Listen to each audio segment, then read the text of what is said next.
Teachers, does lesson planning stress you out? Does it feel like you take way too much time every week to plan all of those lessons? Or maybe you're just new to lesson planning. If any of these things sound familiar, you are definitely in the right place, because today I want to share with you my lesson plan format that I have used for years. I use it every single day, rain or shine, and it takes the guesswork out of lesson planning and lets you focus on the actual curriculum, content, and objectives that you are presenting, and your students will love it. Hi, I'm Veronica. I am a veteran teacher, former curriculum developer, and instructional coach, and I am here to share with you all of my teaching tips and tricks, things that will help you to simplify, save you time, and above all, reduce your stress levels. So today I'm going to walk you through the lesson plan structure that I have found to be super effective for upper elementary and middle school students. And yes, I use the same structure every day. Of course, I'm going to have different curriculum and activities, but it's going to be simple and keep my life simple, which in turn makes me happy. So let's dive into my lesson plan structure and how it can help you. All right, the first part of your lesson plan is the introduction, or if you are really old school, you might even know this as the anticipatory set. However, I am going to keep it simple, straight to the point, and it's only going to take about 2 minutes to present this to my students.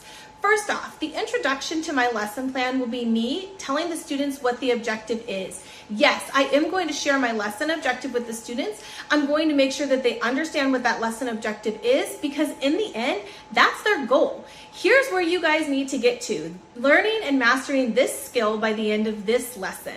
And you want to make sure that you're really transparent with these upper grade students. Treat them as though they are the young adults that they're becoming, and let them know what your expectations are.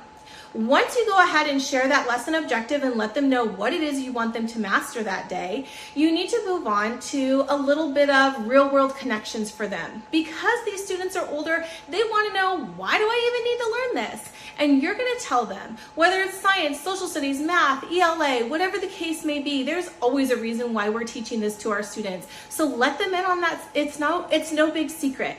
So take about 2 minutes at the start of your lesson to introduce the topic using your lesson objective, and then of course let them know what the real world connection is and why they even need to know this. Once they've got that in their brains, they're going to have a little bit more buy-in, and they're going to be ready for the next part of the lesson. So let's jump to that. Okay, you've introduced your lesson, you've explained what the objective is, and you've told them why they even need to learn this skill. So now it's time for you to give them all of the background knowledge that they'll need in order to be able to master this skill that you want them to learn during your class today. So this is where we go ahead and we bust out those interactive student notebooks, anchor charts, any type of graphic organizers, handouts, whatever the students might need in order to be able to master the skill that you are presenting to them on this day. So you'll want to make sure that you're going through notes, you'll have your ISN up on the document camera, whatever you might need in order to go ahead and set your students up for success. The number one thing is assume they know nothing. Always present them with all the vocabulary they need, all of the visuals that they need, anything that will help them to master the skill that you are teaching for that day. If you need a little help with interactive student notebooks in the upper grades and how to make them effective and used every single day, please check out my video on my YouTube channel, Teaching in the Real World. I've got a great resource for you to help get those interactive student notebooks up and running and used every single day.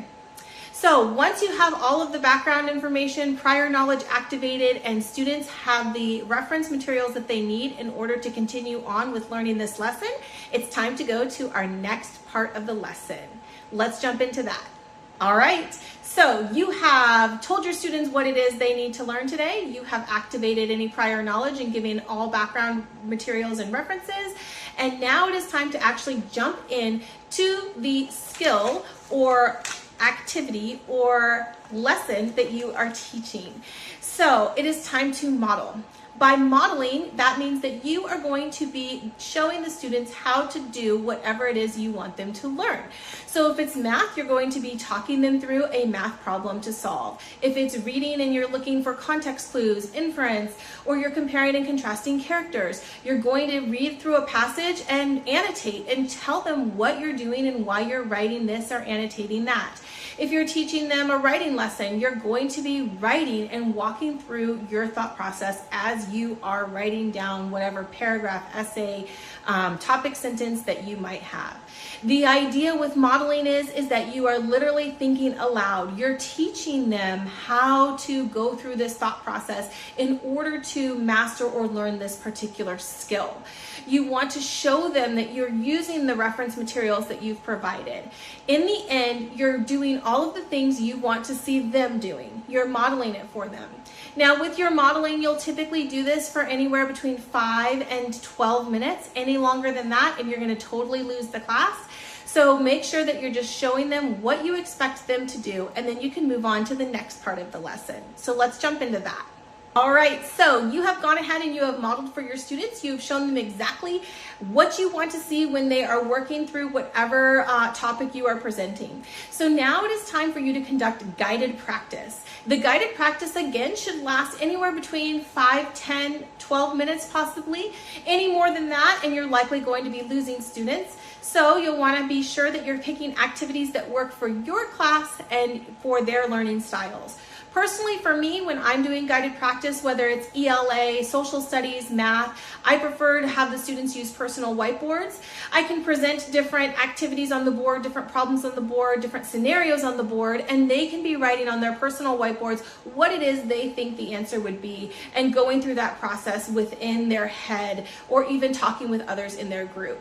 If you need a little bit of help with personal whiteboards and how to manage those in your classroom, please check out my website, teachingintherealworld.com. Under the teacher resources, I've got some tools for you to access for free, and you can print them out.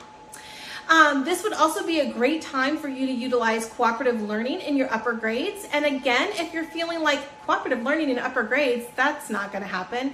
I assure you, the students love it. They really learn from it, and it's a great guided practice tool. I do have a video on my on my YouTube channel, Teaching in the Real World, that can definitely help to guide you through how to use cooperative learning in your upper grade classroom. It's a great way for students to conduct their guided practice.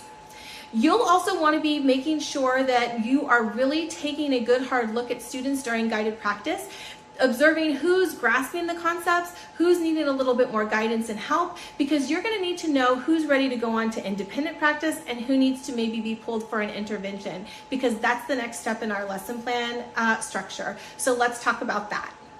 All right, the next step in our lesson plan structure is independent practice. Now, during independent practice, the students that you saw grasping the materials during guided practice are going to get an opportunity to work on their own or possibly work with a partner. It's your choice. It depends on your classroom structure and management. In order to complete a task, a skill, whatever activity you are using to measure that learning objective. So these students will be able to be working on their own. While those students are working on their own for independent practice, you're actually going to pull a small group and you're going to do a small group intervention. Your small group should really only consist of 2 to 6 students. Any more than that, and that means that you might need to reteach the entire lesson and maybe look at some other ways to come at the material because the students didn't quite grasp it. Your independent practice / small group time should only be about 10 minutes long. And if you need some guidance on small groups, what to do within the small groups, please check out my YouTube video on Teaching in the Real World. I've got Tier 2 intervention groups that I conduct daily in my upper grades. 10 minutes, no extra prep work required, and it's an amazing opportunity to prevent learning gaps for your students. So once you have that independent practice and your small group time done, then you're ready to go on to the next part of your lesson, and that would be the closure. All right, the students have practiced on their own, and the students that you pulled for a small group were able to work on some of the independent practice with you within that small group. So now it's time for the next part of our lesson plan structure, which is the closure. And this part is really important because it's bringing the class back together. It's really checking in with them and letting them know that they've come kind of full circle in learning this lesson objective for the day. So you're going to have everybody go back to their seats. You're going to come back to the class as a whole, and you're going to go ahead and look at whatever activity students were doing during that independent practice in small group. It should be the same activity. You are not going to go through every single problem. There's just no time, but you are going to pick and choose a couple of different scenarios, problems, passages, or parts of a reading passage that you want to talk to students about, and that really addresses your lesson objective for that day. And you're going to want to go over that with them. You're going to be looking at their faces, looking at what they did, look at what they're writing on their papers as they're kind of self-grading and, making additional notes on that assignment that they were working on their own. And you're really going to make sure that they have grasped this lesson objective that you've presented for the day. You're going to restate that objective. You're going to, see if there are any further questions, and you're going to just kind of wrap up that lesson. This closure piece is really important because it allows those students to come full circle and see, okay, did I meet the goal that my teacher set forth for me?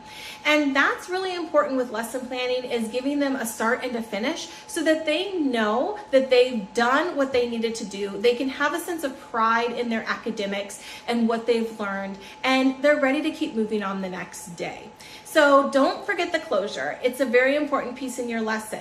The last piece we've got coming up is the assessment. So let's talk about that next. The very last piece in your lesson plan structure or format is the formative assessment. And frankly, you should have a formative assessment every single day. Now, formative assessments do not have to be anything crazy. In fact, normally I just have a half sheet of paper. Sometimes my formative assessments are verbal. I ask the questions to students and they write it down on a half sheet. They typically range anywhere from 3 to 5 problems or 3 to 5 questions. You don't want to do any more than that. And you'll have students hand them to you as they're walking out the door. You've already conducted your closure. You've already come full circle on your lesson. So this is kind of their sign that this subject is done. It's time to transition to the next subject, or it's time to move on to the next class. The formative assessment will be graded by you. Again, it'll be a quick grade, and it's something that you can actually start doing as your other students are entering the class or transitioning to the next subject. It should be fairly quick for you to do. But this formative assessment is something that's really going to help to guide you to know, hey, did they meet that lesson objective for the day? Is it something that I need to revisit with them again tomorrow? Are we ready to move on to the next thing? Formative assessments can definitely be put into the grade book if you would like, although you don't have to put every single one into the grade book. And formative assessments can also be used to follow up with students for intervention. If you just had 1 or 2 students that really needed a little bit of help, you can check in with them the next day. But don't forget this piece. It is important, and it helps to kind of close out your lesson plan. And that's it. That's the lesson plan structure. Formative assessment is the last thing. My lesson plan structure is super simple. I totally understand that. And you might be thinking, wow, she hasn't invented anything new. And you're right, I haven't. I am totally against reinventing the wheel. I like to keep things simple though. And by keeping this lesson plan structure the same every single day, my lesson planning is a breeze. I choose to use a form of bullet point lesson planning. And if you're interested in learning how I do this, please check out my video on my YouTube channel, Teaching in the Real World. I'll walk you through how I bullet point lesson plan. I'm really only spending every week. I typically plan on Thursdays. I'm really only spending anywhere between 30 and 45 minutes planning my lessons for the entire week, because I use this same structure every single day. And because I do that, I don't have to worry about what's coming next. I've got my system down. All I need to do is fill in the slots with the different material that I'm presenting. I need to just make sure that I'm keeping up on my lesson objectives and that I'm always measuring those. So really, it makes your life so easy when you're not having to think about that lesson plan and what you're going to do every day. You know what you're going to do. You just have to fill in with the content and the curriculum. Your students are going to love this because they love routine, they love knowing what to expect, and they love being able to have that familiarity of it and know that you're going to be there to support them every single day. I use this lesson plan structure up until almost the last day of school, and it benefits me time and time again. My students' scores are amazing. I'm so proud of them, and I know that the simplicity of it really helps to keep me calm and keep my sanity. Simplicity in the classroom is key, especially if you want to keep your sanity as a teacher. I keep everything simple. I keep it really straightforward, and lesson planning is one of those things that can make or break your classroom management. So I hope that this lesson plan structure can help you out. Please check out my YouTube channel, Teaching in the Real World. I've got a lot of realistic solutions for cooperative learning, grading papers, time management, effective teaching strategies, you name it. And of course, lesson planning. If you would rather, or if you want to check out my website, teachingintherealworld.com, I've got tons of teacher resources, free printable PDFs, anything that you might need for your upper grade classroom, and I want to help. I am a real teacher with real advice, and I'm really hopeful that this can help you to save you some time, some energy, and some stress. Have a great day and happy teaching.